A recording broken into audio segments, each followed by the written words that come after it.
And hello, everybody. Hello, Orville Nation and Dark Matter Nation. Yeah, sorry for the late start, guys. Had a lot of trouble, a lot of tech issues.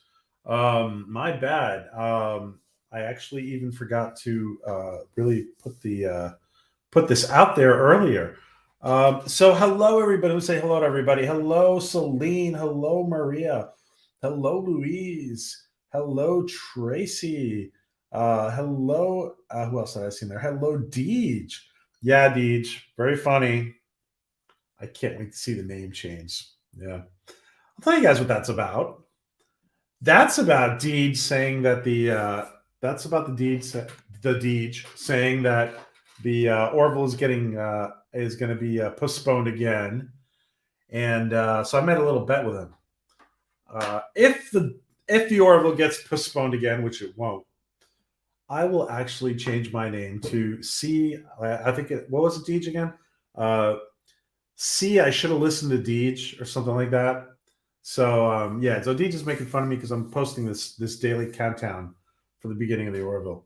And hello, Dave. How you doing? Good to see everybody in here. And please share the stream, guys, because I didn't put it out there, so I'm gonna need your help. Thanks, guys. Yeah, I did not put this out there today, but we have our tested true fans of Dark Matter Monday who are here. So let's see. A few things. In case I have not gotten in touch with you about the raffle, if you're a winner, if you have won the backpack, the needlepoint, the Raza, the badge, the jumpsuit, or some pins, I will. If I have not gotten in touch with you, I will be getting in touch with you. There's a few people still left to get in touch with and to locate. So I will be doing that this week, and we will be figuring out how we get this stuff to you guys. So congrats again. And again, let me just announce really quick, in case anybody hasn't heard, the Dark Matter backpack was won by Nanette. The needlepoint was won by Resolute Germ. The Raza was won by Matt Pranakasha. The badge was won by Netter. And the jumpsuit was won by Troy. It's not going to fit Troy, but hopefully I see somebody in that household doing a cool cosplay of it. And then we had Peter, Captain Trek, Colonel Sin, War Dogheim, and Homer. They won Orville Nation pins. So we'll be getting in touch with the rest of you. Good to see you guys. Hello, Time Prophet. There you are, Time Prophet. Guys, make sure you put in your channels. You guys who are trusted, you guys who are trusted channels in the community have wrenches. Let me see if. Let me just make sure. Dave's Dimension, I think you have a channel too. I'm going to give you a wrench so you can feel free. You guys feel free to put in your channels or social media as much as you want during the stream, as long as it's not continuous like spam. Doesn't look like spam. So put it in several times during the stream. Feel free, and please sub to these channels. There you go, Dave. You have a wrench and you can do that. Thanks for sharing. Yeah, guys. And we're going to be doing episode 5. Episode 5 was the spooky episode. And yes, I goofed and I put on Twitter that we're doing episode 4, but of course we did that right after the raffle. So we're going to be having a few guests on the panel later, but I think we should just get started. And let me just say that for this panel on this revisit here, we had let me show them who they are first. And we had, of course, ADEGA Outlaw, author and science fiction doctor, ADEGA Outlaw, Katie the meteorologist, and of course we had creator Joseph Malazzi, And we had a script doctor with us, which was a lot of fun. And excuse me. Let's see. So I think the best thing to do is just to begin. So here we go.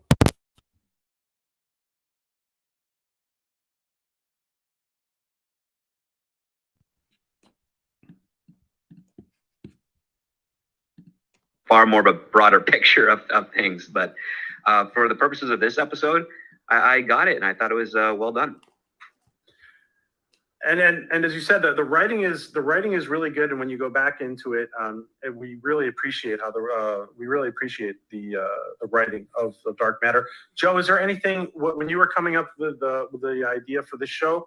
Is there anything you want to say about coming up with the concept for episode 5?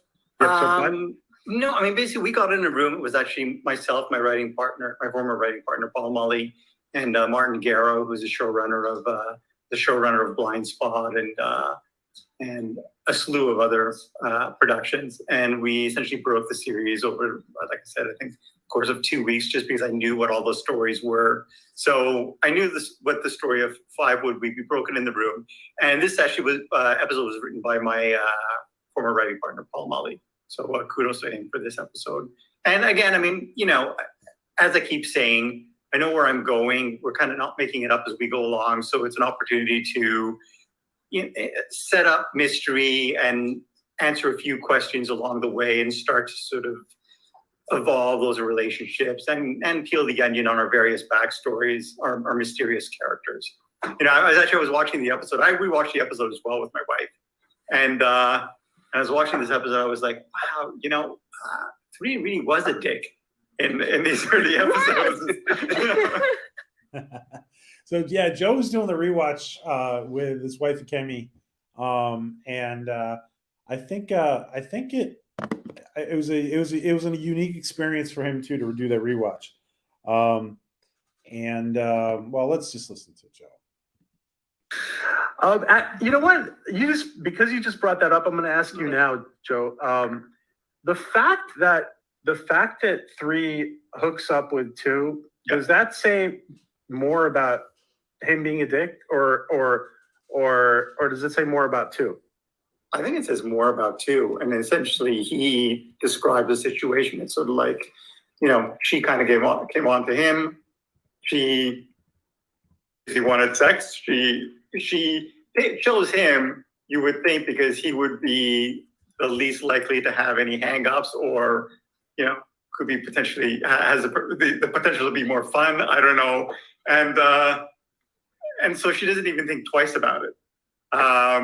So I mean, I just kind of wanted to approach it in kind of a different way. I mean, a lot of the time, you either have to pursue the romance, or it's the guy being the aggressor. So I just thought it would be kind of fun to, since she is our captain and she is who she is, that she would totally do this.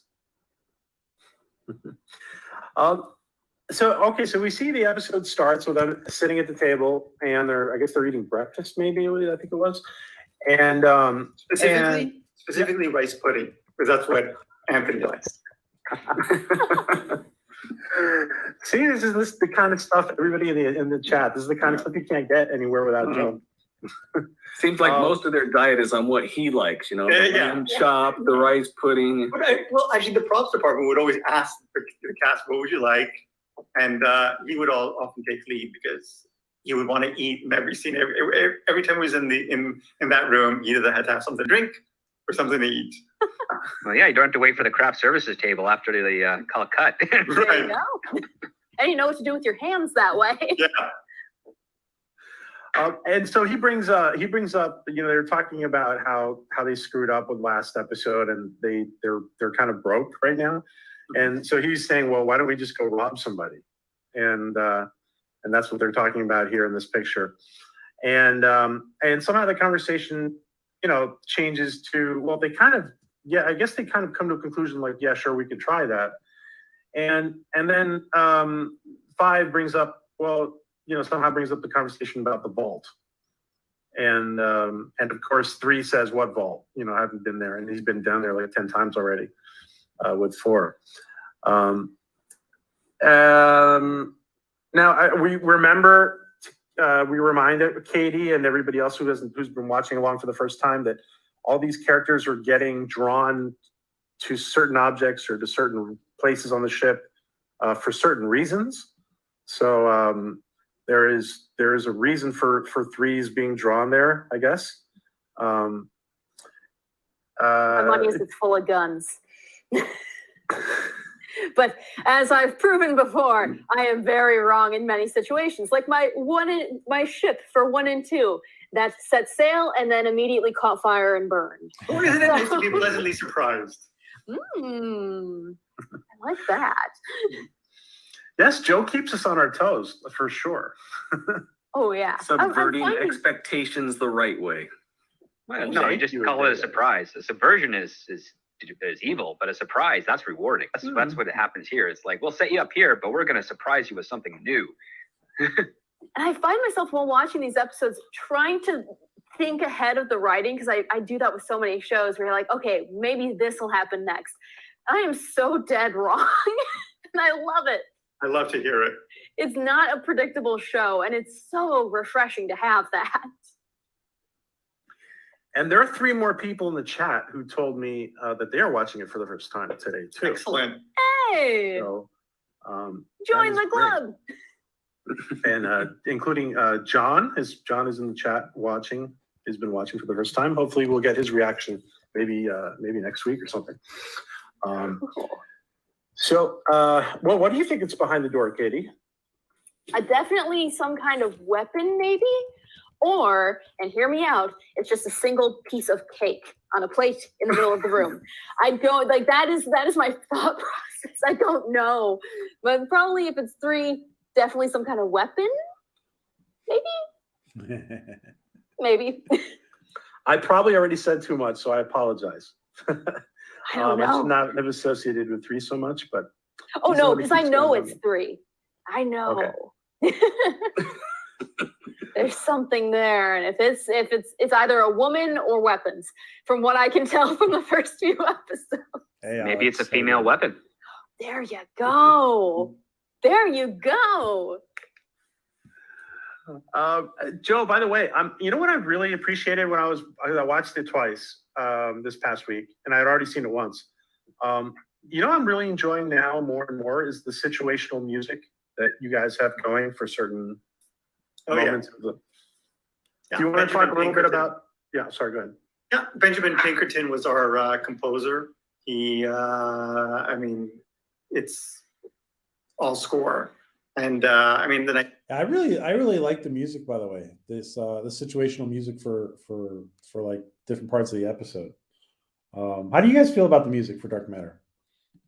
You guys in the chat. Is in the first season you establish the music, you know, certain situations have their signature sound, if you will. Certain characters, certain relationships also have their signature sound, and you build a library over the course of that first season, and you know, so it's kind of it's like a shorthand, if you will, for certain scenes, for certain characters, and you know. Ben did such a great job, and we'll see in later seasons that he really has some fun with it. Awesome. Now, so they're all down there. They're all down there, kind of investigating, and they can't find the code. They know they can't find the code to open. Nobody remembers the code. 3 asks, you know, if she ever dreams about the code, because she dreams about has memories of other. Of the crew's memories. She dreams of the crew's memories. And she says, no, she's never dreamt about the code, the password, or the code, whatever it is. And he, you know, 3 makes a kind of a snide remark about, you know, it was kind of a callous, very callous remark toward 5. And then they get called up to the bridge. Joe, do you want to say something about that? You're smiling. No, actually, I just saw someone in the chat said, was there ever a piece of music that you hated? And the fact is, no, actually, there was never a you know, we would always get the and thank you to Time Prophet for asking that question a couple last year. So I was going to say it's a couple months ago. Last year, it was Time Prophet. Thank you, Prophet. Always such good questions. Music, and we would listen to it, and we would watch what's called a mix with the music and the sound effects, and you often comment on bring up the drums or take that out, or I don't like the music here. But one thing that I kind of did hate in this episode that was too late for me to change was that pineapple sweater, monogram sweater that Fly was wearing. She wears kind of the kookiest stuff, and the wardrobe department just went really full kooky with this. And I was actually prepping another episode, so I missed them shooting the first scene. So I came down for, I think it was, I'm not sure which one they shot first, either the vault scene or the mess hall scene. And I was like, I lose a sweater. And they're like, well, we already established in the last scene. I was like, So this goes to show that sometimes, yeah, there it is. I wasn't a huge fan, but secrets of dark matter. There you go. Was it? I mean, she really stands out in that sweater. She does. I mean, everybody else loves it. There's just certain things. Sometimes I look down a set and I'm like, I don't love it. There's another. There's it's not a huge spoiler, but she wears a hat in an episode in season 2, kind of knit hat, and I came down. I was like, I don't love the hat. And Jodelle was like, I love the hat. So I was like, okay, fine, keep the hat. So show running is a constant compromise. Yeah, Lord Thoth, the music really does make this show something special. Yeah, it's a good, really good fit. The music is a really good fit. Yeah.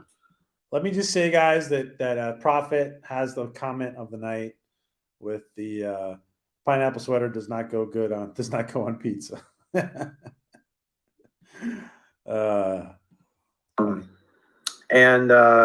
Okay, so they get called up to the bridge because there's a communication, and somebody is the android says, "Oh, somebody who knows you is calling you."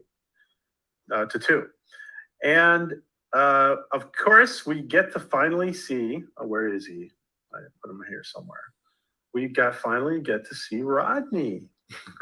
Yes. And it's not Rodney, it's Tabor. Yeah. Did I pronounce that correctly? Yes, So? that's it. David Hewlett. Yeah. David Hewlett. I want to know what kind of a person keeps an urn on their desk. Like not paper. There's drugs in there. Not paper. It's not a family number.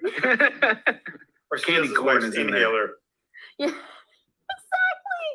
Oh my gosh. I was cracking up at the oh yeah. Oh my gosh. Yeah, David's a lot of fun. Like that in the future.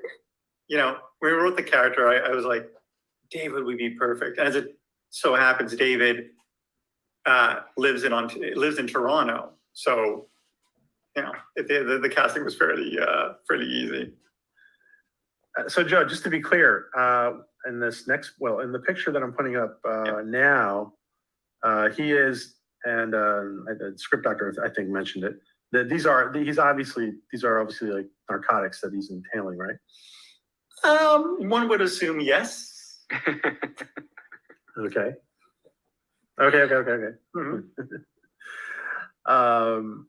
Very useful vitamins, right? See, I just kind of imagined it like an actual inhaler, just trying to get a kick off of that. Whippets? Is that what you're thinking? Whippets? He'll always be Rodney to Kathy. Yeah, it's a really fun treat to have him in this episode. Yeah, I mean, over the course of I don't know how many years of Stargate, I worked with so many great people, and you'll see over the course of the show that I'll try to bring on some Stargate veterans. You already saw Tori Higginson, who played Elizabeth Weir, Stargate Atlantis. You'll see a few more as we go on, and I would have loved to have gotten more. I mentioned Bob Picardo was one that I kind of had earmarked for season 4, and it never happened. But next show, hopefully we'll see Dark Matter and Stargate vets do some guest appearances as well. New Jersey homeowners are getting free roofs and adding home equity by going solar. Whoops, Now, one before you write me second. off as crazy, give me 60 seconds and you'll see how this is all possible. There you go. Sorry. Okay. So he tells them that he has like basically he kind of convinces them that they have to they have to do something for half price because they need his support. Excuse me. I'm tongue tied today with speaking in some different languages today. Excuse me. It's okay. I speak Klingon, so if you dip into that. Kapla. Kapla. And so here we see, and Joe is saying that Joe is saying that Three really was kind of a jerk in this. So we see here this scene where one goes to see two and unfortunately gets surprised. Now there's a lot of I think there's some of the fandom is rooting for 1 and 2 to get together. So this is interesting, an interesting twist. I kind of yelled at my screen when that happened. Oh, come on! Every time I make an expectation for the show, it just is like shattered and replaced with something even better. Thank you, John Burns. No, do I know where your inhaler is? I'm on the phone. Yes, that's what he says. Thank you, John Burns. Thank you, John Burns, for giving us the subtitles to the last picture. Yeah, of Tabor. Thank you. Oops, sorry.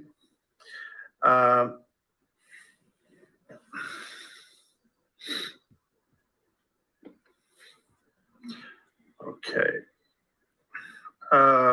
So any script doctor, any comments up till now on where we are in the episode? Well, when I saw this scene, I was like, typical. Because it's like, yeah, like, of course you're gonna want to make more conflict between who you set up for the relationship and how it gets there. So why not do it with the guy who's like the big jerk out of the whole team, the guy who somehow the first thing he finds when he wakes up is 2 guns and then goes on a little like a adrenaline purge or something, adrenaline rush. But yeah, I thought it was kind of like cool. And I was like, yeah, that's a good monkey wrench into the subtext of these two having some feelings for each other, whether they're one-sided or not. Yeah, it's fun. Give us some conflict. Let's delay that inevitable possible relationship if we can, at least as much as we possibly can, or throw in another factor like maybe one just finds someone new one day down the road and decides to do that. Who knows? We already know he was attracted to the colonist in that first 2 episodes. He gave her a nice little kiss before leaving. So yeah, there's nothing wrong with throwing in other options available for a couple. So if you get them together too quick, you kind of lose all the fun and tension out of it. So. And Matt says, "Two knows what she wants. It's not a boyfriend." That's a really good point, because 1 is definitely kind of the clingy type from what I've seen. Like, he would want a committed relationship. 3 is like, you want to do this? And totally can forget about it the next day. I think 2 is definitely more of the 3 type, if I'm making any sense at all. Probably in personality, but I know a lot of guys like 3, and they're usually pretty unsatisfactory in bed from the women that I know in life. Like they're fun at first, and then it's like, wait, that's it? There's only been 4 minutes going on. What's happening? So maybe 1 and 2 might get back together. Who knows? I don't know how. Well, 1 is a different thing. Like the last thing you want is a clinger. Yeah, true.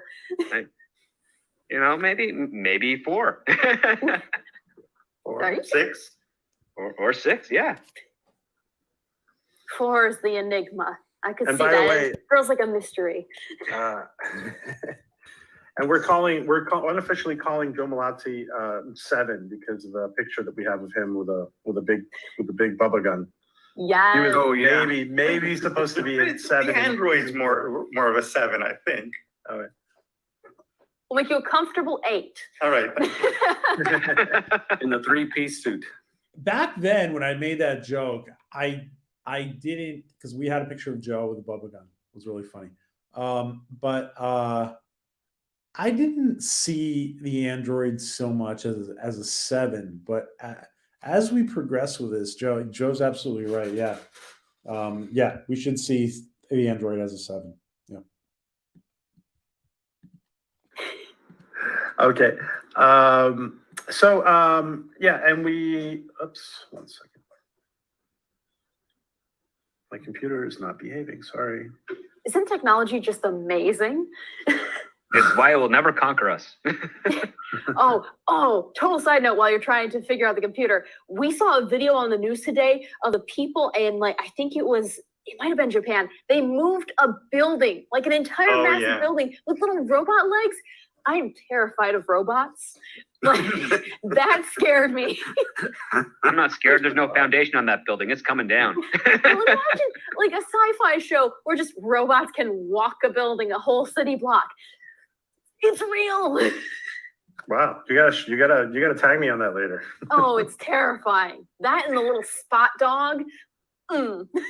My news director knows I don't like that because I watch too much sci-fi. So he finds it and deliberately puts it on air. That's a fun little side tangent. Wow, you piqued my curiosity with a building story.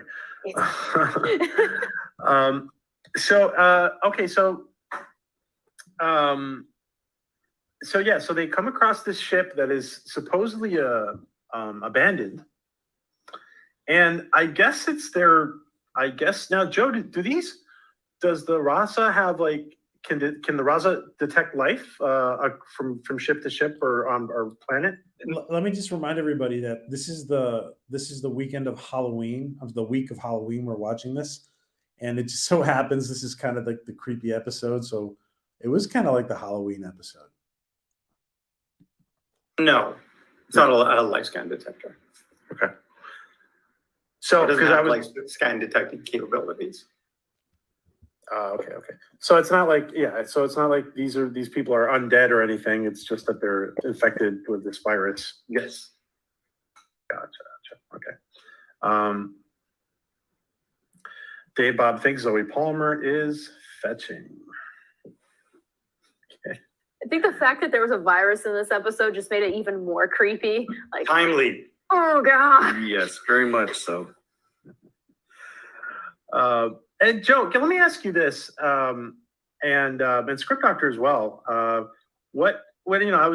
posted the joke about the X-Files, because we all used to joke about in the day about the X-Files saving a lot of money with flashlights. Mm-hmm. But what is there to be said about a show like the X-Files, like that? I mean, was their writing just very excellent, and they did a lot with very little? Joe, are you an X-Files fan, or? Yeah, no, I like the X-Files. Yeah. I preferred to be honest with you, the kind of the one-off horror stories over the more serialized sci-fi stories. But I mean, they did it well. I mean, I think the X-Files had a pretty decent budget. Okay. So, in my mind, I don't, I didn't see budgetary constraints as a challenge for the X-Files. But was it going more to their stars, or was there less of it on screen, is my question? It was more location shooting, actually. Yeah. A lot of money to move things, yeah. Yeah, my question to you, Peter, is did you find the production lacking in any way? Of the X-Files? Yeah. No, I didn't see it lacking at all, but no, not at all. It just seemed to me like that there were a lot of moments in the story that it seemed to me like they just did a lot of minutes spending very little money. So that's why I felt. Just to clarify that comment. Now, this is I understand better the way Hollywood works now. And if you're a traditional sci-fi fan and you don't see a lot of like special effects on screen, like I didn't with the X-Files, you don't really understand how Hollywood works, your first deduction is that there's not a lot of money being spent on screen. Of course, then there's the unions and all this, and like script doctor said, shooting on location and stuff. So I guess to be honest, my first opinion was that there's aspects of the X-Files that are, that seem like a normal budget for the X-Files, and then there, like I said, there's moments there that seem like, especially when they're walking around in the dark with flashlights, that any of us could just put that together with a good camera. So yeah, that's probably a better answer for my comment there. But I'm not an expert. I'm just a psychologist. So, but this is really cool, and it was really fun episode to watch. I mean, I think everybody, our reaction, people were commenting on Twitter, and everybody in the audience. I mean, raise your hand in the audience if in the chat, guys. If what you mean, like Picard, Deej? You like Picard, for example? thought this was a really fun episode to watch on Halloween. Give some kind of positive hand gesture, please. I thought it was a lot of fun. ADEGA, any thoughts? This is where I have to get critical. I'm sorry, Joe, and it's probably not your fault. I've had, and a lot of people know this, I've had a lot of martial arts weapons training, and in close quarters, and the military guys can tell you, or police guys, there's a thing, some people call it lasering, and you have people walking with multiple guns, and yet there's always someone who's pointing almost on their buddy, which is something you would never do in real life. You'd have the gun pointed down or in an opposite direction. And when I see shows like this, or like if they're doing martial arts and things look excessively slow because they're not trained to do it, but I just get hung up on it. And that really, because I can see over which and over. character are you referring to? It happened a lot with 3 and 1 when they were traveling the corridors. They turn a corner and then boom, there's a gun on somebody's back. And I'm just going, no, you never want to do that. But it's a personal thing, They just want to accidentally kill each other. It's a good point, because if they did have proper training, you would think they would know better. Right, but I don't know, like I said, whoever the scene choreographer or whatever their title is, besides the director would say, okay, you're doing this, that gun needs to be down. When you go to a corner, you could bring it and point it in another direction, But Joe is saying that the characters had never had proper training, right, Joe? Well, I thought they were saying mercenaries. at least one of the characters may have not had proper training. Right. Yeah. Number 1 did not. And the other one probably is a type that wouldn't care. Exactly. Okay, I see your point. I totally see your point now. But okay. I just offered that up. You're right. You're absolutely right. But it still kind of drives me nuts just thinking, no, you shouldn't be doing that because, it's like a kid reaching for the hot stove. Kid's going to do it because they're a kid. 1 and 3 would do just what you said they would do, but still it's just like, oh. Yeah. And one actually does do it quite consciously a couple of times. In that scene where he talks to 3 and then 3 moves off and he's got the gun kind of pointed at him and then kind of lowers it and moves off. Now you're right, but still, it just I get it. That's a very polite way for letting us know that Lee Rose was not paying attention that day. No, but they're acting like he's an amateur or forgetful, and that it fits the scene to a certain degree. So I see what Joe says about some of them not caring. Yeah, there's a couple of them who won't care at all. 3 won't care. They know they're not going to pull the trigger, so You want to walk in front I of will 3? say this. This is not on the director. This is actually John Stead is our fight coordinator, but he also oversees this. And he's actually a stickler for this type of stuff. So the fact that, and it's a point of contention, I'm sure John was aware of it. Right, and it fits the scene, but still, it's just one of those things that kind of, I see it. Let me just say that John Stead was a great guest. He was on with us several times, and we're going to be seeing him in the next few within a few episodes of Dark Matter Monday. Yeah, John Stead was great guest. He did like Joe said, he did the stuntmen, and he did the second crew for shooting. So all right, sorry, ADEGA. Go ahead, ADEGA. I didn't mean to interrupt you, my friend.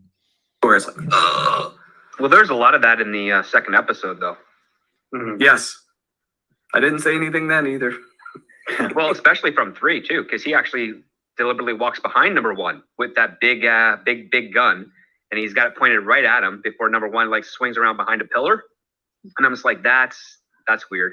I know a lot of stunt coordinators would literally step in front of the camera and be like, "Stop! We're redoing it right now. Quick reset! Quick reset! Go! Go! Go! Go! Go!" and do that. But like the reason I made a little joke on Lead Rose is that she actually constantly forgets that type of stuff across science fiction properties when she directs. But that is what it is. She's focusing on other stuff. So I suspected that was basically her just trying to get that shot framed exactly how she wanted, get that performance out in the coolest way possible, as opposed to maybe a more deliberate thing between 3 and 1. There, that was just my take on it. So they go on the ship, they split up, and they haven't run into anybody yet. And it's interesting, Joe, because once again you paired off 3 and 1, which is fun. And I do want to say this, like 3 is kind of a jerk, but at the same time I saw a lot of comic relief from 3 in this episode. Mm-hmm. What did you guys, before I ask Joe, what did you guys think? Did you guys see a lot of comic relief from 3? I like 3 comedy. Go ahead, ADEGA. No, it just, it's supposed to be a tense scene where he drops down in the room full of all the guys starting to receive their oxygen, getting to their feet, and he just cleans it out. To me, that actually was kind of comical. It's a bloody scene. People are dying, but still, it's like, you know what? Screw it. Definitely. I love his sense of comedy and what he brings to the show, but he is a jerk. Like, if I knew him in real life, I would have to restrain myself from smacking him. Like, dude. But, Initially, but then when you got to know him, I'm holding out hope I'll like him a little bit better. Like, because I love his sense of humor, but if he doesn't change, it might be difficult. See, he hasn't learned enough about him. He hasn't learned enough of himself yet to know how to balance his restraints, so to speak. Right? True. I found him to be while being kind of a jerk and while being funny. I found him to be he's becoming more and more likable to me as the episode goes by. That's me. Anyway. And there's a lot of, there's actually a lot of bonding going on with 3 and 1. And I think that was a big moment when they're in the hallway and 1 says, you can only push someone with blackmail so far. And he had it. And 3 goes, oh, okay. Now we're starting to see a real guy come out. At least that's the impression I got. Yeah, right there.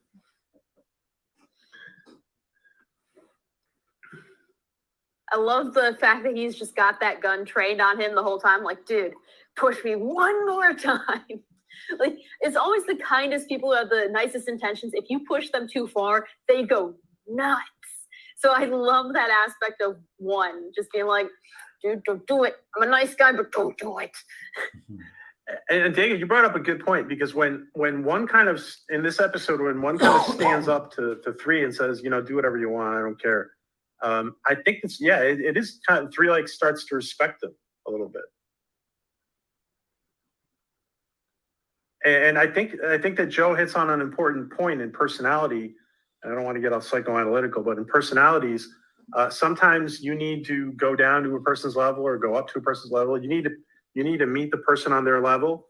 And when one is meeting three on his level and kind of, just confronting him is when there's, things are starting to gel between them, to some degree. Right. Do you want to comment on that, Joe? No, I mean, just pretty much what you said. 3 is the type of guy, or I don't say guy or individual, I think we all know, who will kind of push and push and push to see what he can get away with. And then when you push back, the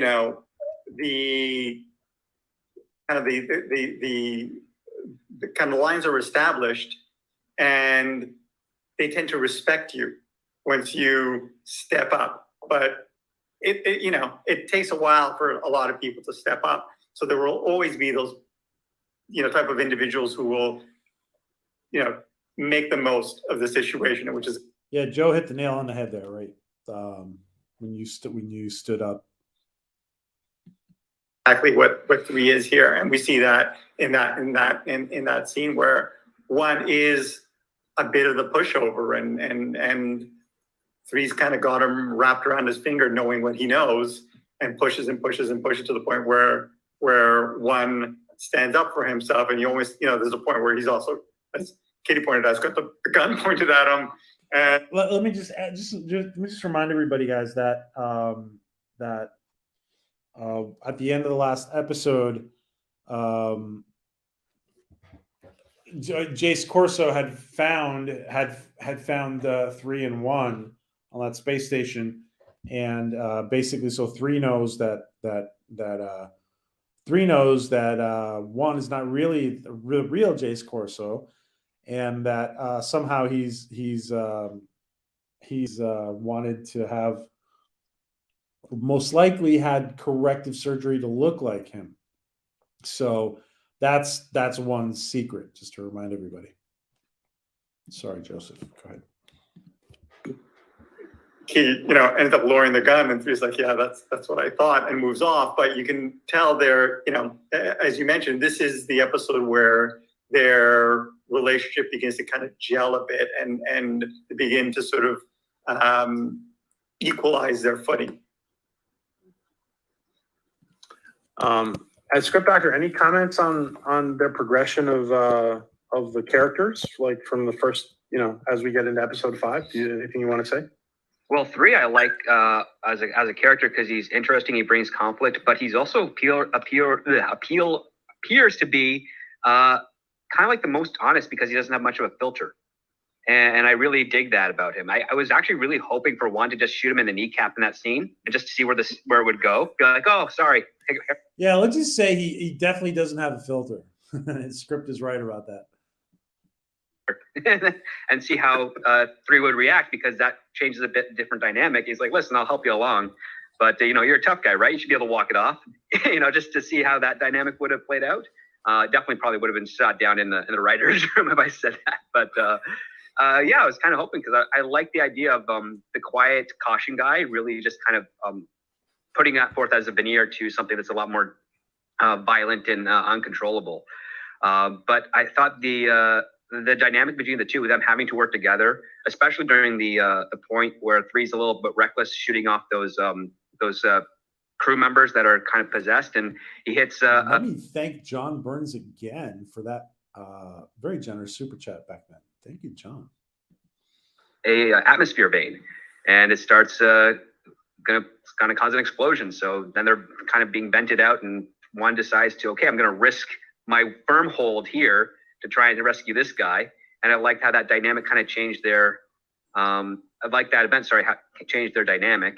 And when they're on the recovery, and I know I'm getting a little ahead of myself, but and 3 passes out and just kind of rests his head in his chest and lap. I thought that was kind of a silly and fun little thing to show, yeah, he's this boisterous type of guy, but there's a reason that he doesn't quite know why he behaves this way. And I like the dynamic between those two, and I want to see how that plays out as the series progresses. Absolutely. And this is the picture you're talking about. This is a story about a magical place. A magical place story. Everything's amazing, Let's skip this ad. especially Yeah. Oh, sorry, And what John happened? Burns, thank you so much for your very generous super chat. And I guess he's having some trouble. And John always asks us a few questions. He's having some connection troubles. Joe, what do you think? I mean, John says here 3 seems like a someone who might have enlisted, like maybe former military.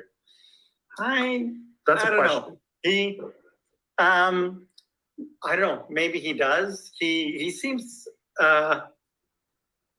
frankly, too much like a loose cannon, I would think, to assume he had enlisted at some point. No, I got the And impression what he would was like one of those at-home self-contained militia type guys. Mhm. Gun collector who does his own thing, reads up on stuff, watches the army movies, trains outside his backyard with hay barrels and stuff. Like if he ever went to sign up, they'd look at him, do a psych eval, and be like, "We're putting him on a very special list. Right. Thanks, go home." We'll call you when we need you. You're too specialized. So, Script Doctor, are you agreeing with Wanted, Deborah, more of a lone wolf type? I don't know if he's fully a lone wolf, but he's definitely his own independence will probably cause some friction between the rest of the of his cohorts here. There's definitely a sense of self that he has in the way he's written and what he's looking out for. I mean, I love the fact that his entire goal on this ship is to find whatever contraband he can to sell for more money. And you know, it's mostly for his personal stuff, but he's also kind of hiding it under the guise like, yeah, but everyone else would be able to line their pockets too, but mostly me. and I like that. I think that's a cool character to throw into a bunch because he doesn't really have much of a filter over his mouth, and everybody else is kind of trying to think their words carefully because they still have that ambiguity about who they are. And only when things kind of get I hate to say this, guys, but I don't mean to be dirty, but this picture with this picture looks really bad with the super chat in front of it. It looks weird. Sorry. Go ahead. yes, do they start dropping that shield? But that shield's gone all the way through. I don't really see a change yet in the 3 out of the 5 episodes I've seen.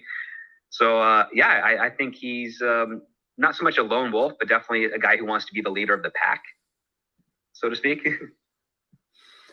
Yeah,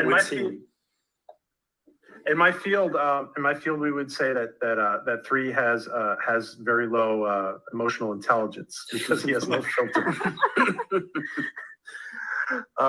And John Burns, thank you again, very, very, very generous super chat, John. And he says Katie, who likes the idea of playing tag with twisters, is afraid of large robot feet. Alrighty then. Yep. Everyone has the little things that they don't like. For me, it's robotic feet and other robotic parts. Tornadoes, you can relatively guess what's going to happen with those. They won't just rise up all of a sudden and kill you. I might have seen too many sci-fi shows now. And just a follow-up question from John. Loose cannon equals what happened to 1? Shrugs. The original one? Is that what he's asking? Like, what happened? Yeah. I'm not sure, John, I'm not sure how to take that question. I guess maybe John is saying that 1 was kind of a loose cannon. Maybe. He was Like a bit more the one like from the a previous break- episode. Maybe. You can just if you can clarify that, John, I'll put it up. You don't have to super chat. You just put it in. I'll if you can clear it up, I'll put it up on the screen. And thank you, John Burns. Okay, so okay. I don't have a picture of this, but 2 gets attacked and bitten, and they take her back to the ship. And she has a grape jelly on her neck, like Katie said. Oh, what is I keep losing the picture. I'm sorry. And she has a grape neck jelly. Grape I neck. love, Grape they were just neck gonna call it jelly. grape neck. There, Jack. Yes.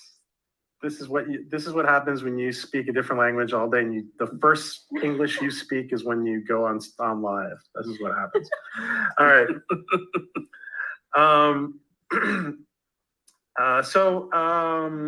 Okay.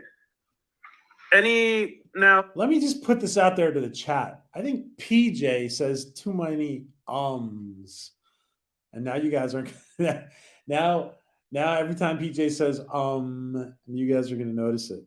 PJ saying too many ums. Peach, please. Did you, Katie, when you were seeing this for the first time, did you think she was going to turn into a zombie? Oh, I full on expected it. I thought they would find some miracle cure or something. So there's me again trying to get ahead of the writing, and oops, you're dead wrong. So yeah, I was like, okay, maybe it's a delayed reaction. 5 or 6 hours out, they'll open it up, and then like she'll attack the entire crew, and the show will end. I don't know. Yeah. There was a lot of people. I think there's a lot of people expecting that there would be a Stargate, SG-1 like medical solution by the end of the episode to saving 2. ADEGA, any thoughts when you were watching for the first time? You're going to call me a liar, but I caught this before because some of the other clues in the earlier episodes, I'm just going, I know what's going to happen. And I wasn't surprised. I think I was surprised for the both of us.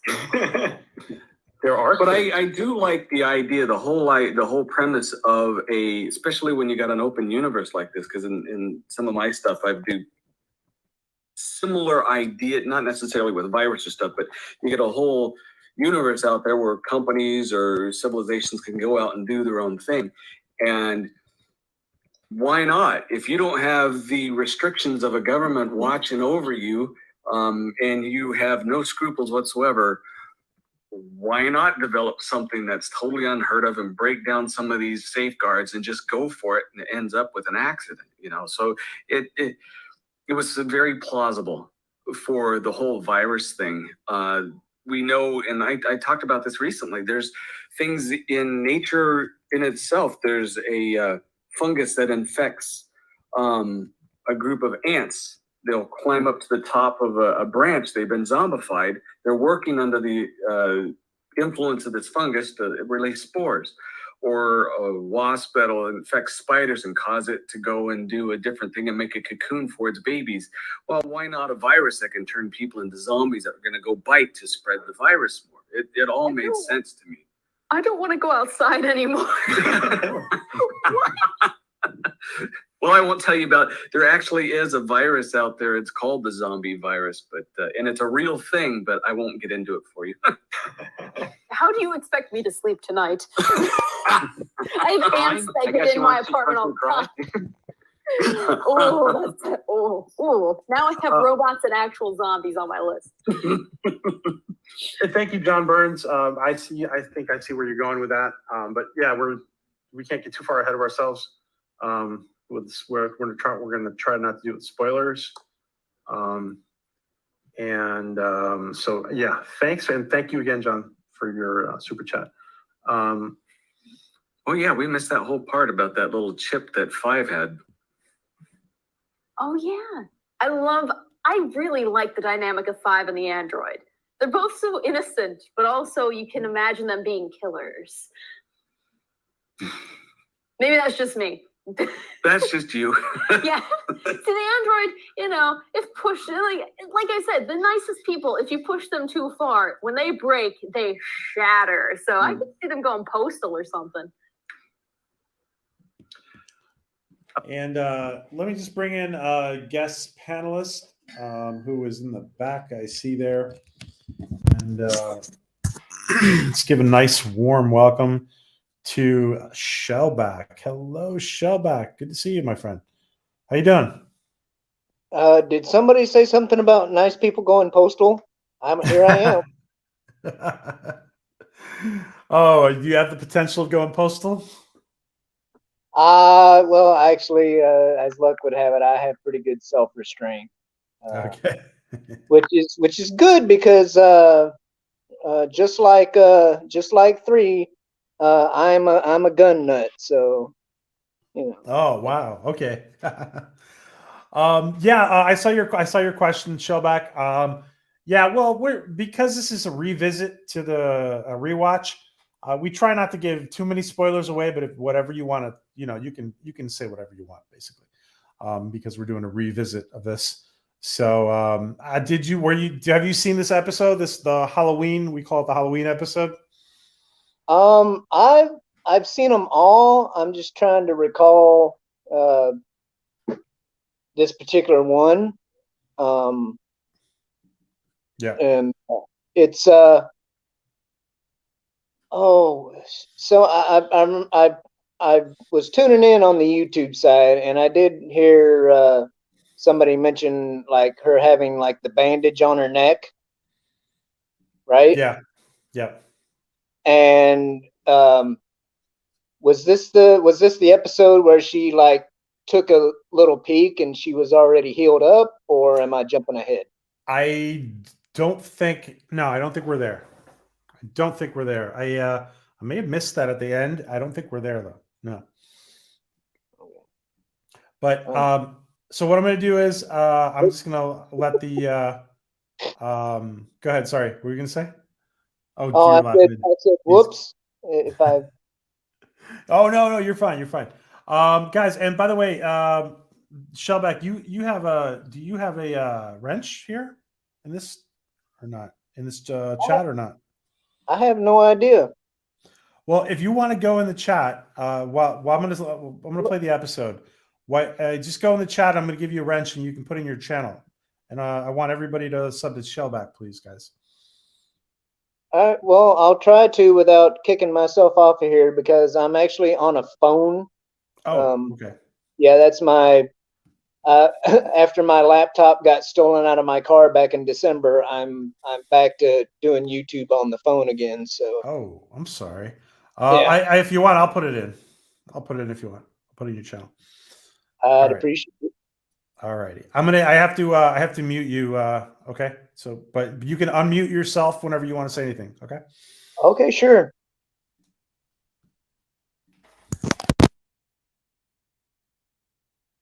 Yeah. At this point, basically, yes, she has switched. Did you go out and like grab the sweater and burn it outside the back of the I don't know studio? what happened to that sweater. I kept a lot of the wardrobe. He claims innocence. Sure, I don't know. Maybe Jodelle has a sweater. She actually really liked her wardrobe. It's a good look. Joe's like, make sure the Salvation Army gets that sweater.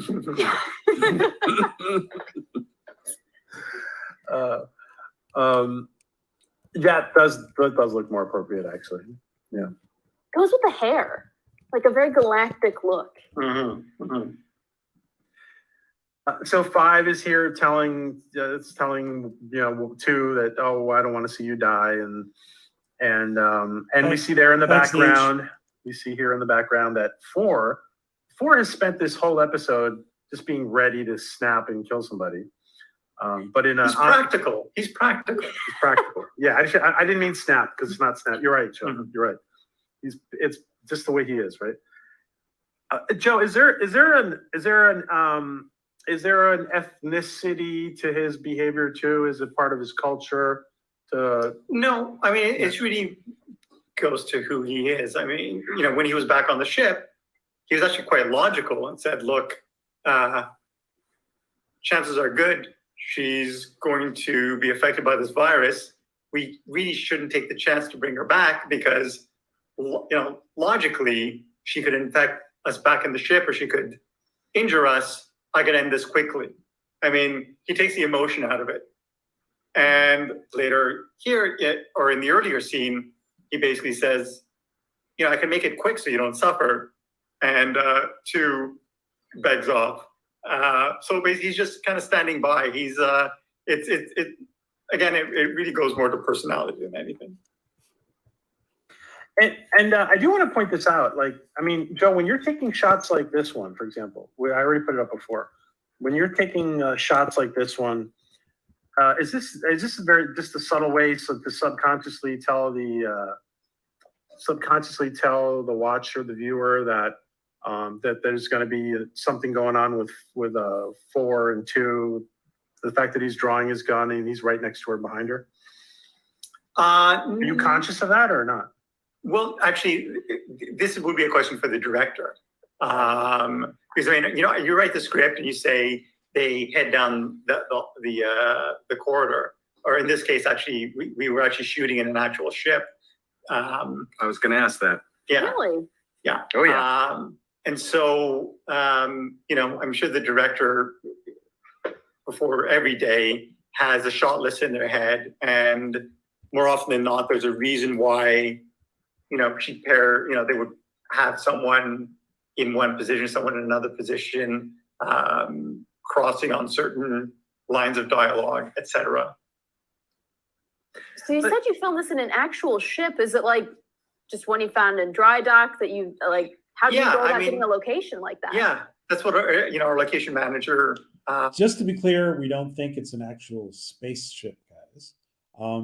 But hey, but let me ask you, by the way, Shellback, who are your favorite characters in this show? Well, I mean, it started out, I guess my, I don't know, I like them all. I mean, damn it, blame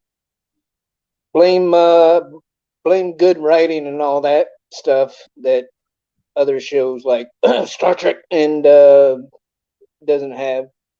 But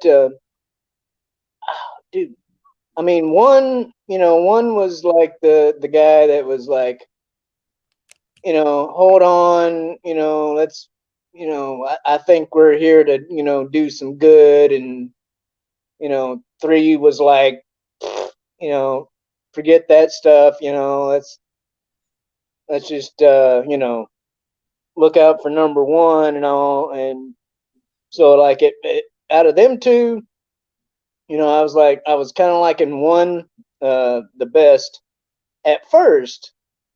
Yeah. But then, as time went by, 3 started to grow on me. The other 2 dudes, the 4, with his samurai, samurai attitude or whatnot. I grew up, being a fan of like all those old samurai movies on TV and whatnot. So, I really appreciated that about him. And 6, I don't know, 6 just seemed to be like a big teddy bear. But Totally, yeah. As as time went by, like I said, and especially after a certain thing happens to number 1, or to 1, 3 became my favorite, because I knew there was something about him, like deep down, that was like totally contrary to the a-hole mentality, or persona that we put out. And I was pleasantly surprised. Shellback, let me just real quick. You have a stream coming up after our stream, right? What are you doing? Yeah, so I got a little deal at it's 5:30 p.m. Pacific tonight. And it's called Yelling at Parked Cars Warm Up. And that's so I kind of borrowed a little bit of most of the title, except for the words warm up, from Comics Division, who does Yelling at Parked Cars. He starts at 7 p.m. Pacific. And so it's a similar type of program. We talk about current events and whatnot. And just like the name implies, we're just warming you up for before you go over to Comics Division's channel and hear what those fine gentlemen have to say. Very cool. So, guys, make sure if you're not, if you're not, make sure you're sub to Shellback. There it is again in the chat. And if you're watching on the replay, please, guys, do sub to Shellback. And again, sub to anybody, any channels you see. And again, everybody in the chat, please put in your whatever you want. You guys should have wrenches. Put in your channels again. Deeds, Profit, anybody I see in there. Yeah. All right, let's go back to the recording. I mean, we're looking for certain parts of it are set or were built, but a lot of it was shipped just because, I mean, rather than build all these corridors for one episode, if you can actually find a location that would be suitable, then, I mean, that's the best case scenario. And that's exactly what happened. You know, when it was a ship in dry dock or I mean, I think it's a retired naval vessel. So, and it just happened to be, I think it travels, but it happened to be docked in, you know, somewhere close to the city. So we took advantage of that and shot there for like a day or two. And are there, like, what kind of challenges are there to get a whole crew in to film all these scenes? Yeah, I mean, there are tight confines. There are tight confines. So, you know, it helps to have like a small cast. That looks like it would be fun though to go on location like that. Mm-hmm. That's just me, but something out of the ordinary, you know, having to work with the cameras and everything. Just it looks like the challenge would be fun. It's actually kind of cold too. So I mean, the ships get very cold, and I think it was winter. Joe, Susanna is watching this for the first time, and she has to watch 1 through 5 to see if she gets any of those clues that ADEGA was talking about. Mm-hmm. Time Prophet asked something here that I kind of wanted to ask you. Joe, are you, like, for example, let's say you're going to go shoot at a place like the ship. Before you, like, are you going, what's the right word? With what intensity are you going through footage to see if you have everything you need before you leave, for example? What do you mean? Like, before you, let's say you go to shoot at the ship. Oh, I think I understand your question. Well, I mean, everything is scheduled, right? So, on the day, you have to get, you know, X amount of pages, usually seven or 8 pages a day, and you try to have, like, you know, a day's worth for a location, and so, I mean, you know what you have to get for the day. You know how much time you have to get it, and you know, your first AD is there to tell the director, okay, this is how much time this scene took. This is how much time you have left to get the rest. And so, I mean, it's a challenge, but I mean, that's the job of a director, being able to time their day to know what shots are needed and to get those shots and hopefully not go over. I mean, there are times where basically you have to go over. And you don't make your day, but you know, and as a result, you know, you go over half an hour, you start half an hour later the next day. And again, thanks to Time Prophet for all the good questions. He always asks us great questions, not like Deej, who just has annoying comments. But anyway, You're kind of pushed half an hour. I mean, it's just it goes with the territory. So, Joe, like, has there been moments when you've said to the director, we have to go back and reshoot something because it's not does that happen a lot? Or no, that in fact on my productions actually rarely or really don't happen. let me just say, Shellback, I think that's interesting that Joe said, and it's not the first time he said it. I think it's interesting that he said they don't do reshoots. Like, what does that say to you about the way they're working, they're functioning as a team? Well, if they don't do reshoots, they're doing a bang up job because, like I've like I've told you, in private chats or whatnot. At least I think I have. I don't know. Well, It's you and I have been together this on a is lot of like, panels, but we've been together on a lot of panels. yeah, this is like my sci-fi show right now. Because like Star Trek sucks, and Star Wars pretty much sucks too. So Kind of mediocre, really. Best, it's yeah. well, when you have a show called The Book of Boba Fett and the best episodes are The Mandalorian. Anyway, Oh God, we shouldn't even start there because I think we'll tear it up. but You're no, absolutely right. I had no idea that they, were a quote unquote no reshoot type of operation. So Yeah, I basically, what it means is that they got their shit together, right? yeah, apparently. And they're doing it on a very humble budget, and they know they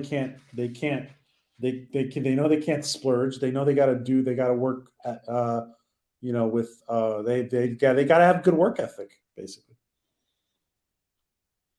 Now, because I don't recall looking it up, but are these all Canadians? Excuse me. So yeah, this is a Canadian production, and I think it was I think this is Ontario, Toronto production, if I'm not Yeah. mistaken. Yeah, Joe is Canadian, and Prodigy Pictures is Canadian, and a lot of these actors are Canadian. Yeah. Yeah. All right, here we go again.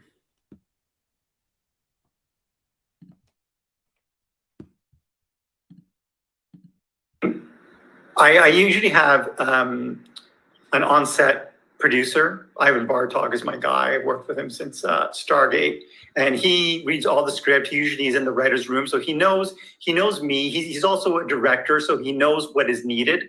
So we've had directors, some really great directors. Let me just stop one sec. Ivan Bartok, who Joe just mentioned there. So just to remind everybody, guys, Ivan is kind of like Joe's right hand person on the set, even if Joe cannot be there, and often Joe was not there. So Ivan was like the man on the ground. He was like Joe on the ground for Joe. Just to remind everybody. Who come in and they have a cut pattern in their head, meaning they know what shots they need for how they want the episode to unfurl visually, and so basically they'll focus on those shots, and Ivan is on set to basically say you can't move on until you get whatever the two shot or the reverse, because I know Joe is going to want it because I want those options in the editing room. Gotcha. And script doctor, is it in the productions that you work on? How often is reshooting done? Like going back to actually Oh my God! I just got to stop 1 second here. D, yeah, Rob, it's a joke. D just is spreading misinformation. Yeah, he's just messing around. He's messing around. Shellback, I'm just gonna take the opportunity here. We see Maria, who's joining us backstage. So I want to welcome, of course, Maria from T and Telly. Welcome, Maria. How are you? Well, you're gonna have to unmute yourself, Maria, I think. And hello to Rob. You there, Maria? Maria's not there yet. Okay. Well, let's continue then. redo something? Is that common in your projects that you participate in?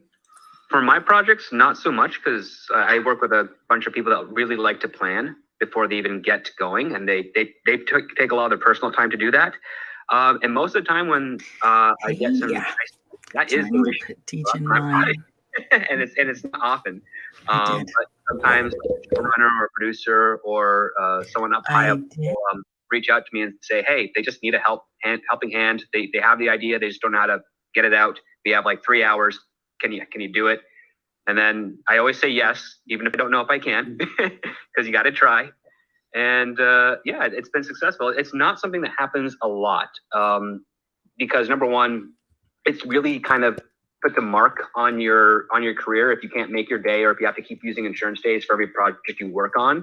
So it's really up to the individual team to make sure that they're getting as much as they can during the day, that they're planning appropriately for it. And if some sort of accident or something that there's uncontrollable happens, they're able to take care of it in the moment. I mean, that's just the way it is. Like sometimes, like just what happened last night, I get a call. We lost a location. We lost a guy. We know you're in the area. Can you help? It's like, yes, absolutely. Let's figure out what we can do. And like we're not working on the normal clock. We're working overnight in the morning. And I expect my friends who are working today to be really, really tired once they get done.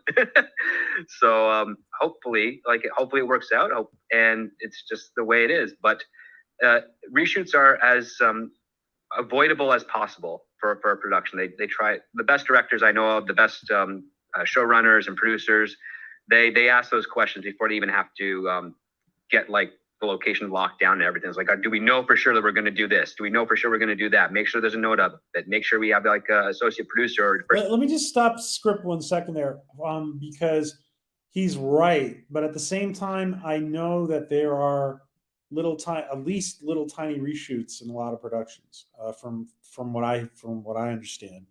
And let me just take the opportunity to welcome Maria. Hello, Maria. Yes, Welcome. can you hear me now? Yes, I can hear you now. Okay. I was here. You just didn't hear me. Okay. I actually took you out because I heard you talking to somebody. No, I was talking to you. Are you talking to me? Okay. You, of course, know Shellback, right? I do. Hello, Shellback. My glasses are fogging up. I'm not even showing myself right now. Sorry, guys. All right. Well, with a voice like that.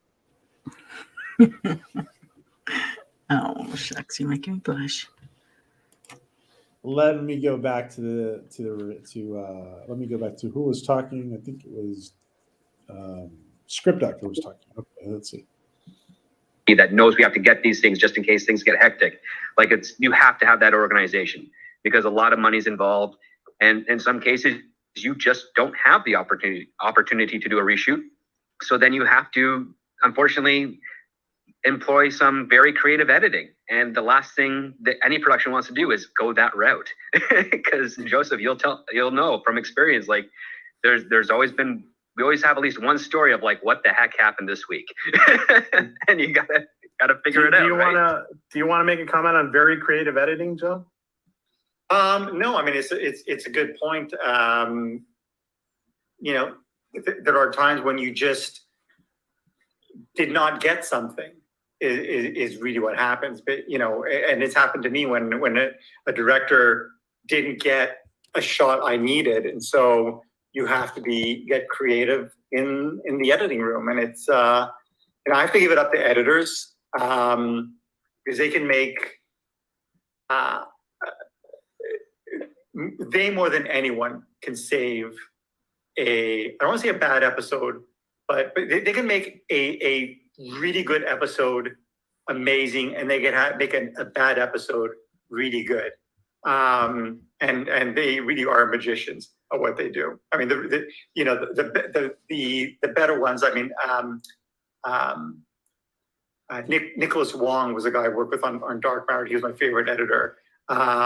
He was fantastic. And Wendy Helen Martin was another one who ended up going on to win an Emmy for her work on The Handmaid's Tale. Those two really for me stand out as miracle workers.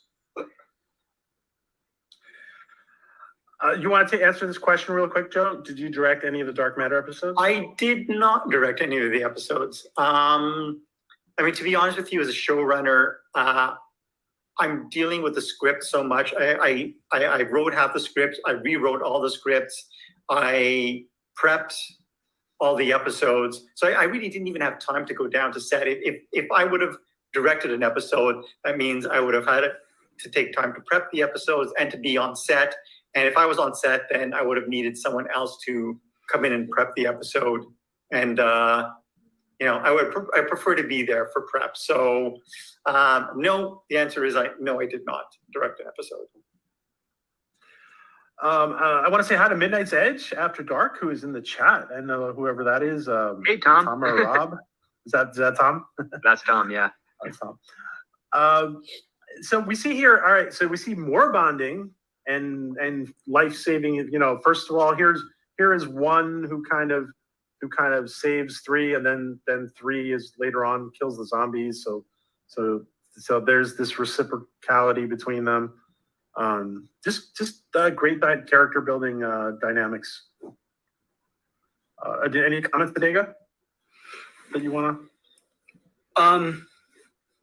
No, it's just one of those big "I told you so" moments. I thought was it drama, but I actually found it funny. You know, because he went shooting up what he was supposed to. You know, didn't watch his shots and put himself in jeopardy. So. And here we see what Script Doctor was talking about before, that they're losing oxygen. They both pass out for a while, and they're this very, you know, accidentally they're on top of each other, which is funny. That's just funny. Those are those little sprinklings of comedy that I love about this show. Like, it's fun, it's action-packed, it's science fiction, and then you have humor built in too, and that just elevates it to another level. I mean, like, you know, as I've often said, I find humor just goes a long way towards allowing characters to really connect with audiences to really connect with characters. And so, you know, I find each of the characters is kind of amusing in their own way. When I'm sorry, Joe. I thought you were done, but I'm going to let you finish. Maria and Shellback. One of the reasons I love the Orville is because I think that the humor makes it more a realistic experience, and I think that happens. I think the humor does a lot here to make it more of a real experience. Any comments, guys, on humor?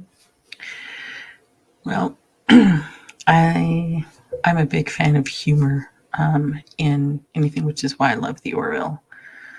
I think we've already discussed how it helps when you're taking a serious topic and that you can make light of it so it's easier to digest. So humor always works well in a lot of situations.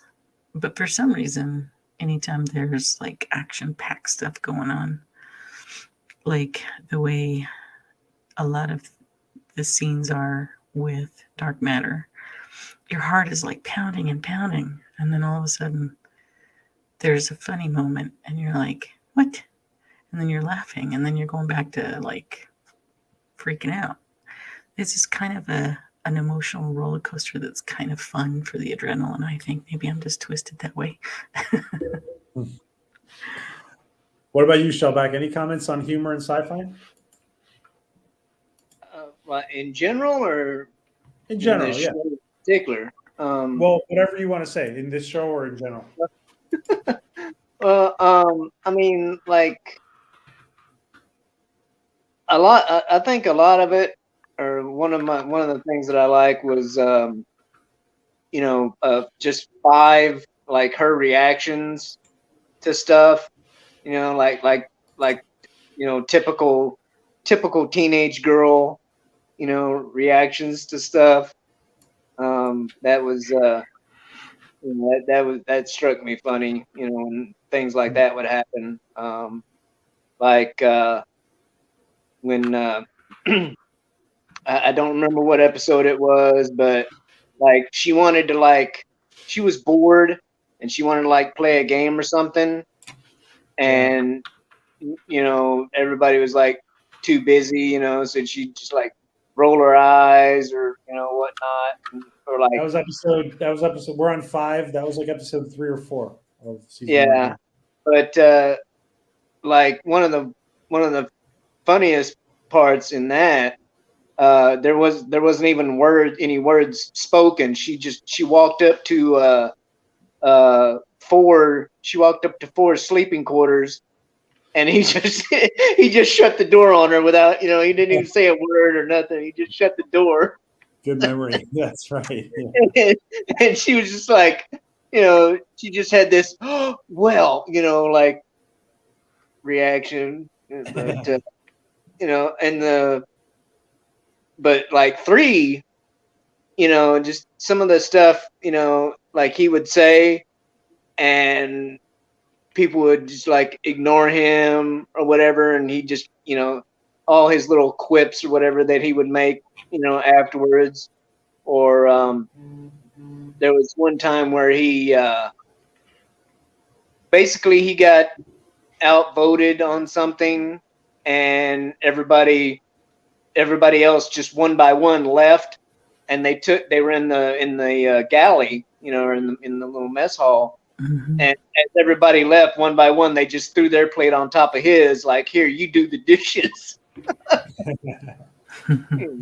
And thanks for that comment, Rob. By the way, Joe's responsible for a lot of elements of comedy in Stargate too. Of course, being one of the principal writers in Stargate. So, all right, here we go. Appropriate, and sometimes in Three's case, even when not appropriate. And in that particular scene, though, like the levity provided was very in line with their situation. It's like, okay, they're going to pass out. So yeah, what are the odds that one will fall into another one, especially when they're so close, leaning up against each wall? Perfectly logical, perfectly fun. You just throw in that little extra thing there just to give a smirk or a laugh to your audience. And the fact that they don't play up with it after the fact, it's like that, okay, done and go type of thing, kind of makes it really sort of in line with the character as opposed to dwelling on the joke. Anybody from Sarvis 4 out there who please is in chat, don't forget to upvote us. That's from the Orville episode, Majority Rules. So that was an interesting episode. Don't forget to hit the like, guys. That was smooth, And PJ. now we see that Six figures out that he's going to have to go looking for them. What was that, Maria? Sorry, I just thought that was a very smooth way to slide that in. Oh, It's funny. there's another snort for you, Deej. Yes, he approaches externally near where they are, so they can communicate, and he finds a way to he approaches and he finds a way to kind of guide them to an exit. And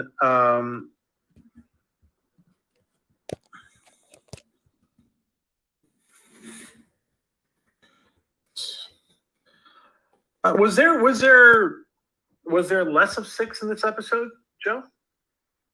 I don't know. You tell me. Katie, let's ask Katie first before I. Was there less of Six, or was he?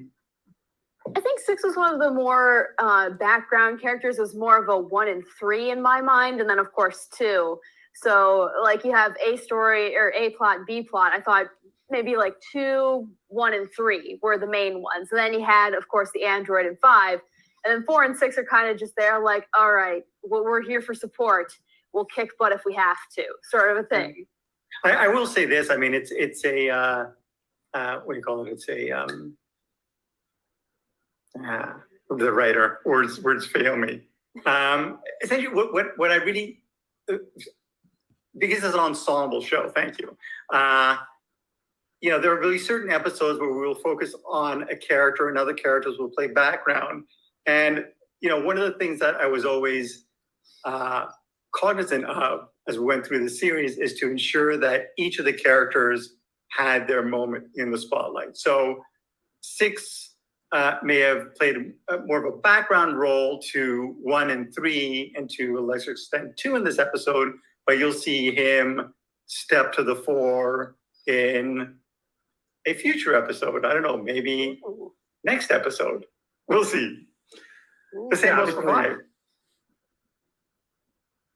Yeah, obviously they have their turns and protagonism, right? And Joe, do you want to? Peggy asks, have you ever written pure comedy? Show? You know, I would argue that there are a couple of episodes in season 3 of Dark Matter that are. Let me just thank Peggy for always having such great questions as well. Thank you, Peggy. Let's listen to Joe's response.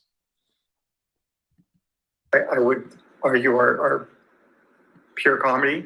But yes, in fact, actually, I mean, pure comedy, although sci-fi, I'm actually pitching a sci-fi comedy now that in terms of humor is very similar to Dark Matter. Or Dark Matter is actually funnier episodes. But Katie, you'll have to wait for those. Or actually, no, there's one coming up. Okay, Yeah. awesome. Well, didn't you work on Student Bodies? That was a Canadian comedy, wasn't it not? I did. Yeah, I guess so. Yeah. Teen sitcom. Yes. Yeah, you're right. So in that case, thank you. Yeah. I did work on it. Not to embarrass you on it. I mean, it was a good show for the 90s, actually. Thank you, script. Yeah.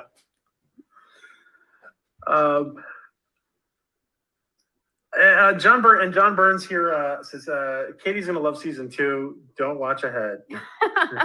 I'm trying my hardest. I'm surprised I've made it this far. Thank you, And John. again, guys, Katie did a wonderful job. Just watching as far as we know, she didn't peek ahead, watching every week and watching every episode fresh every week for 3 seasons. Thank you. Katie is going to love season 2. And thank you, Katie, for not forging ahead and holding I on. gotta hold Yeah. strong, keep the course. Yeah. And listen, if there's anybody in the chat, there's a couple of you in the chat. I know they're watching it the way Katie is. I don't know if you guys are going to be able to hold out and not watch more, but We should start a support group. yes, you should have a support group. But if there's anybody doing that, DM me because I think we would like to have your feedback. Maybe in the next couple of episodes. So the robot. I got all lost in space on everybody. The android tells Six that there's very little time left, that they need to move, and he needs to rescue them within 10 minutes. And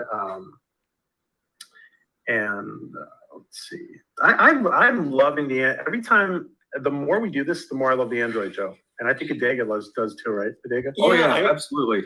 As the show goes on, I mentioned, the scripts are coming in short, so I kept on having to find scenes to add, and more often than not, those scenes would be Android scenes. For instance, in this episode, there's a scene fairly early on where Five finds the android on the bridge, and they have that little sort of conversation. Is like, Can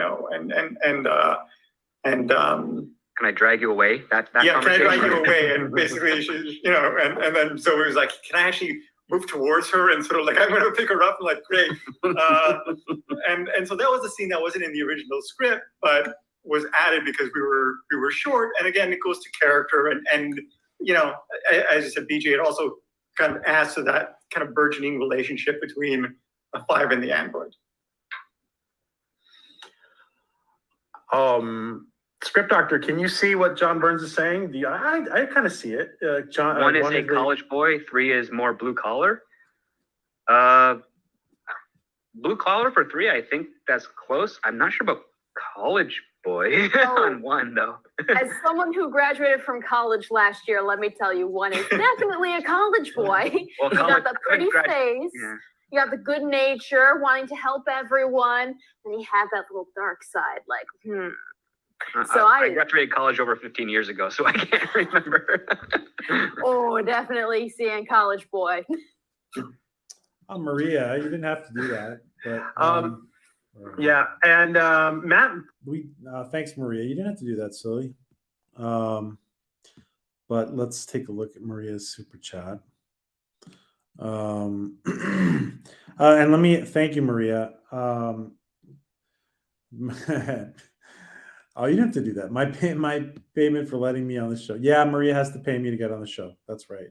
Just so you guys know, it's out there. It's out there. No more snorts till PJ gets paid. Okay. Let me ask you guys. Thank you, Maria. Thank you. Don't do that again. Thank you. Shellback, how many? When was the last time you've seen? You've watched season 1 of Dark Matter? Well, hold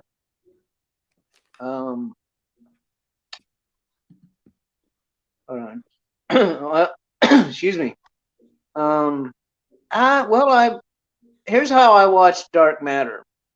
I went to my public library. Yeah. And I checked out each season, just like you check out a book at the library. That's great.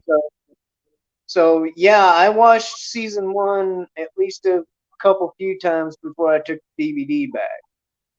Oh wow, that's awesome. That's fantastic. Wow. Or I should say DVDs, because it was multiple DVDs for the whole season, but all in one case. Yeah, because I see you have a really good memory of a lot of stuff. We've had some chatting back and forth, and Shellback's got a great memory about some stuff. And I don't know Maria, when's the last time you've seen season 1? And Maria, I have been watching it every night. So you mean like So now? like now. Yeah, I've watched it before, but you know how you can forget things. So I've been watching it every night now. Great. All right, so let's do our final run here to the end of the stream. And okay. About something here that this is one of the problems I was having. I cannot find this picture, but we have Matt that says, "Don't forget the Android 5 and the chip." Now, this card, this data card that the Android is presented with. Do you want to talk about why you chose to represent that in that fashion, Joe? I can't really say because I wouldn't reveal what it is, but I will say we juggle. No, I'm not giving anything away. We juggle a lot of mysteries, a lot of discoveries, and you know, this is the scene where we keep that little mystery alive to remind the audience that you know, she found that gun, she found this card, and both will pay off, one sooner, one later. And you know, like I said, I mean, we went into the show, or I went into the show. I knew I knew the mysteries and I knew the answers. So it was just a matter of really keeping the audience engaged by sort of not stringing them along, by offering them answers, but at the same time keeping other kind of balls in the air and sometimes actually introducing new mysteries along the way. So to answer your question, PJ, I can't really answer the question because we won't. I know, I'm sorry. I put you on the spot unfairly. Totally. Well, that's the trick, right? Providing an answer that generates more questions of interest as opposed to just being a flat out answer. That's the trick in writing, especially for mysteries. When a part of you wants to desperately reveal all this information right away because you know you suspect the audience is going to love it, but at the same time you're like, yeah, they're not going to love it if it's all in one dose. You gotta stretch that out carefully, and you gotta plot it just right.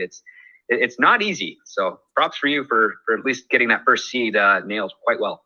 Thank you. And I do wish I'll just say this. I do wish I had one of those things for my car that I could insert into my car and it would just work. Anyway, Katie, you'll find out soon. Okay. Joe, what kind of comedies were you inspired by? And I know people have asked before in the chat if you were inspired by British comedy.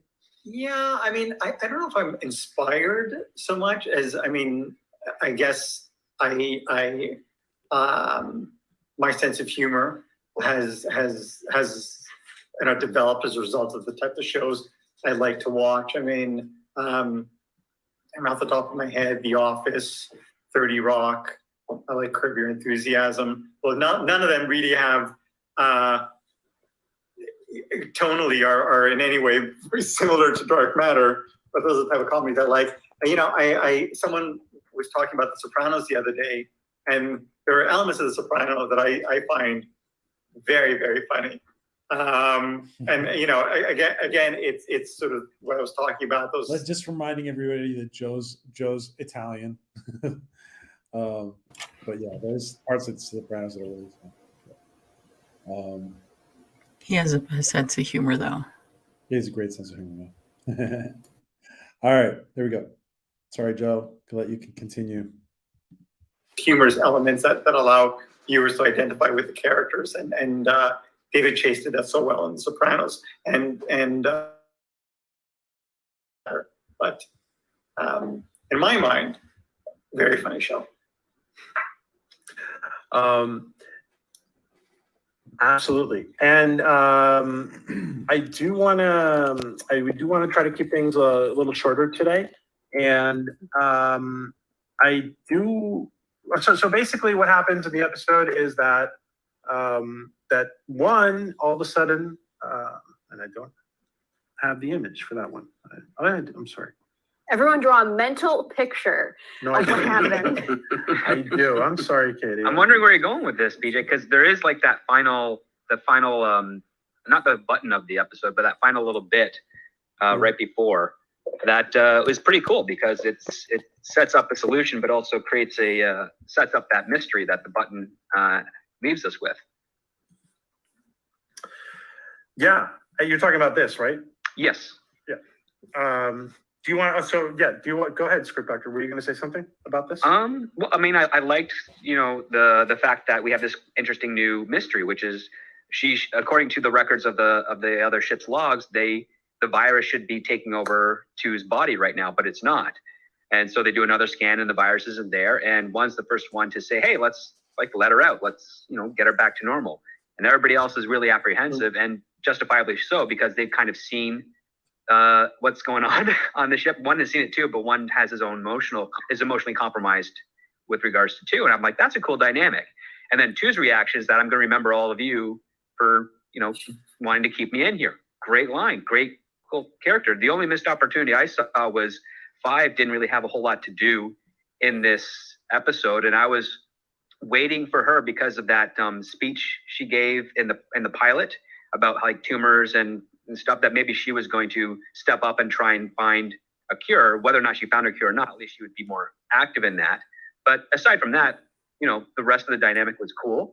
And then when she goes to check her or redress her bandage and she finds it's not there, it's like, oh, there we go. So we have a solution that on like first superficial glance feels like, okay, that's kind of out of nowhere. It's like, nope, we've got a reason why. It's not just that the virus isn't there, it's that her wound is healed. So there's something more to 2 than what 2 knows and what everybody else knows.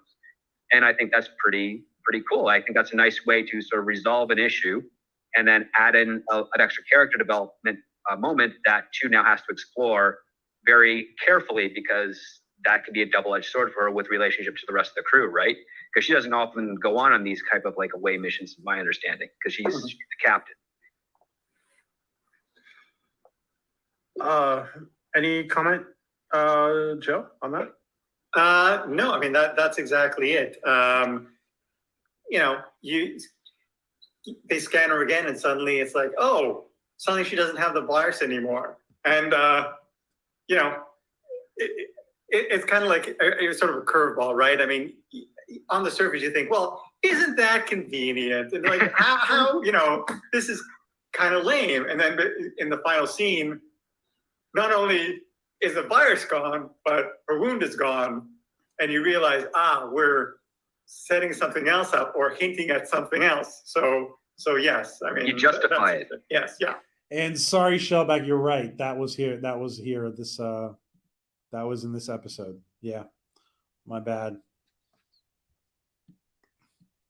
At the very end. All right, continue. See, the way I've seen it now, and I've seen this in amateur scripts that I've had to consult on, and I've seen it in a couple of professionals where they won't even go the distance of actually having that bite into a person's like a wound, an actual wound. They'll be like, oh no, they got sprayed on or something, and then they'd have that magical cure. You're like, okay, you're kind of losing an element there that makes me believe that this choice is not like a Deus Ex Machina type of thing. Like, Yes, exactly. Yeah. And you gotta be like, no, you can't just throw that in there just because and make it like a mystery. You got to give something extra to it. And that's what I really enjoyed about that the little part at the end is that she's doing something normal people would understand and do. Where, okay, I got to change my wound. It's been hours. And then she takes off the bandage and all traces of that, the physical injury are gone as well. And you're like, okay, there's way more to what's going on here than what you expect. Well done, sir. Thank you. You and Paul, yeah, great job on that. Making sure you don't let the audience down. Very different from normal sci-fi TV shows on sci-fi. Absolutely. Absolutely. I will say, as a person in South Dakota or in South Dakota's area with the most infection rates right now, I would have said, no, you're staying in there until we figure out what you are. Well, they didn't realize that her injury was healed because that's not what they were scanning for, right? Oh, see, I would have been like, all right, we're doing 7 days. If we still don't know, we're just going to add on an extra day. We'll bring you the best food. You have a TV in there. How about a nice couch? But you are not leaving. But Just a reminder, this is through the thick of COVID here that we're doing this, by the way. Go ahead, Katie. Before we wrap up, I just want to comment on, I really like the idea that they made the decision to destroy the ship instead of just allowing it to go back to their client and get their payday. I like the fact that there's a morality to a couple of the characters here. Well, a couple of the characters. Anyways. Just a couple. You only need a couple. Give them all morality. You're not going to have a whole lot of fun and conflict. Yeah, especially in an ensemble like this, right? Script doctor, for me, that was a nice twist. It was a nice result, and I actually see there's these little hints of one stepping up every once in a while that I guess are saying more about who he really is. And Joe, do you want to take Jeff Beeler's question real quick? Was Dark Matter designed to have a lot of bottle episodes? I don't know if it was designed to have a lot of bottle episodes. I mean, the fact is, I think I mentioned this early on in the process that, shows for sci-fi could be originals or acquisitions. Originals are money that they put or shows that they put money into that have, they're bigger productions, but as a result, they get a lot of, executive, I want to call it interference, let's say notes, whereas acquisitions, they pay a nominal fee for, but you don't have as much money to make the show, but you pretty much have carte blanche in terms of creative. And that was a situation with Dark Matter. So, it is a ship-based show. So ship-based shows, by their very nature, offer the opportunity for plenty of bottle episodes. And this one was not a bottle episode, simply because we were on location. And just to be clear, Joe said ship, SHIP based shows, just to be clear. I don't know. The first time they said it, I heard. Anyway, sorry, it's late here. I know. It is. All right, we're almost done. Building that other portion of the set. In terms of bottle episodes, No, the pilot for sure. Our third Yeah. episode, our first episode, our third episode, episode 7. But if you do your bottle episodes right, they tend to be the fan favorites, like episode 7 coming up. But we'll leave that for now. Joe, Peggy asked a really good question. I'm not sure how you want to answer it, but she says, couldn't she be used to do the vaccine, to create a vaccine? Possibly. Theoretically, given what we know about the characters at this point, one would assume yes. That's how I will answer that question. All right, I'm going to put up the final image for the episode. And let me just say, we could answer that question differently now in the sense that maybe what was particular about 2 maybe just completely annihilated the antigen, and the foreign invader, and maybe it wasn't possible. Maybe there weren't. It depends. It depends. All right, let's just finish up. Sorry, and we'll make a comment. And thanks for all the great questions, guys, everybody. And Suzanne, Susanna really wants to know why. Hold on. Hold off, Hold off. Susanna. While he's doing that, just getting back to the bottle ones being fan favorites, you've been posting a lot of the Vegas episode for Stargate Atlantis, and that is one of my favorite episodes. It had nothing to do with Stargate Atlantis, but sometimes they work really, really well, and I love that one. I'm glad you're posting those pictures. It reminded me of the whole experience. Yeah, that was definitely not a bottle episode, by the way. That was actually a very expensive episode. Well, price-wise, I mean, it was separate from the series, is what I mean. Yeah.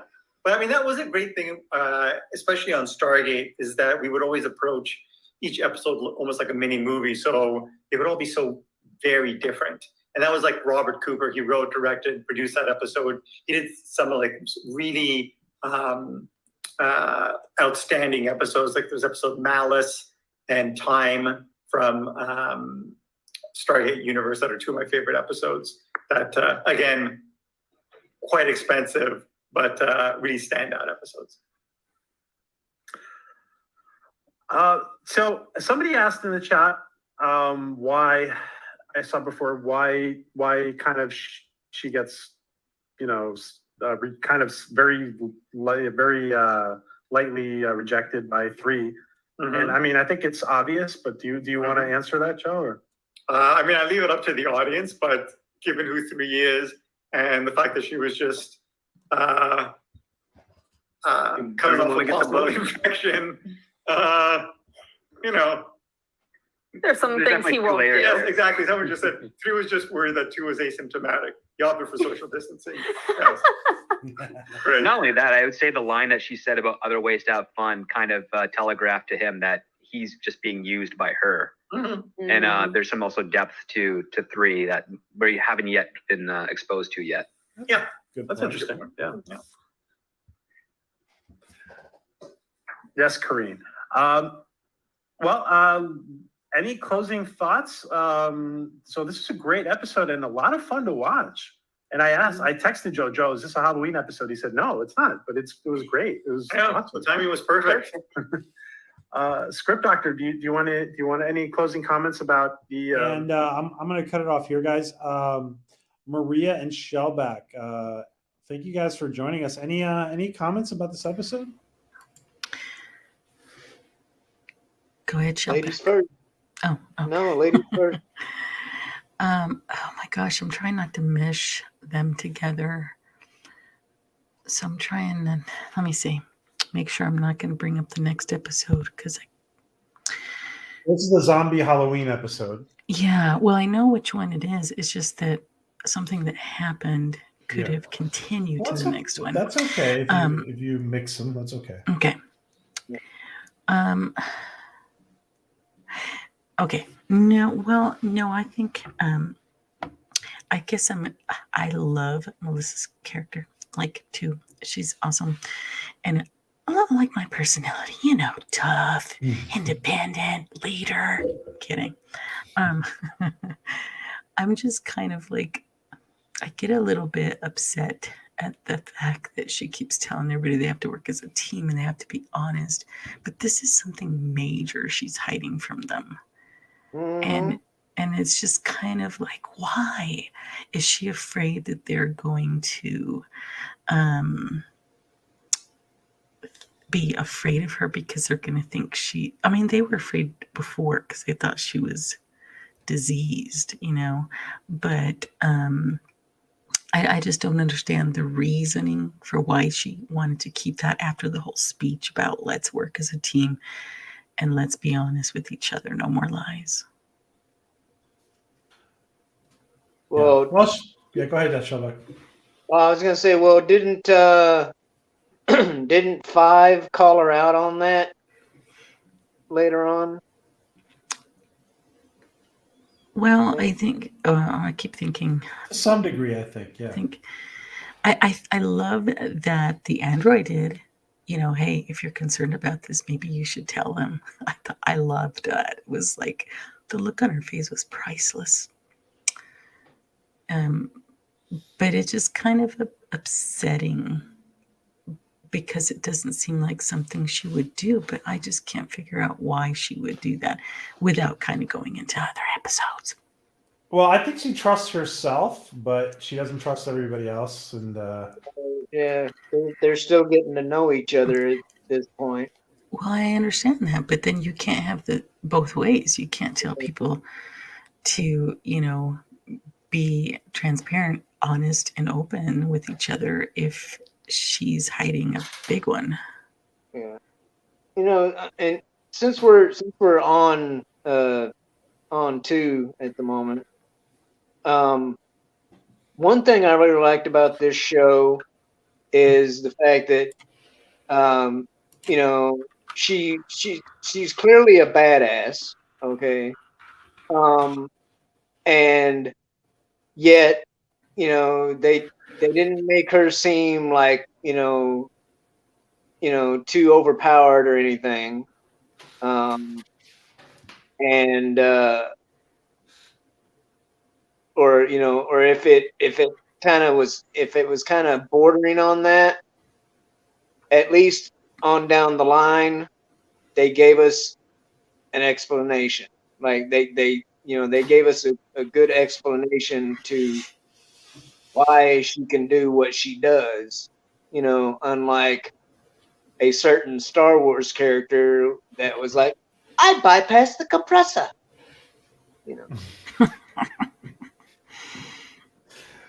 all right, guys. Well, I want to thank both of you for being here. Thank you, Shellback. What time's your next stream? In a little while. It is about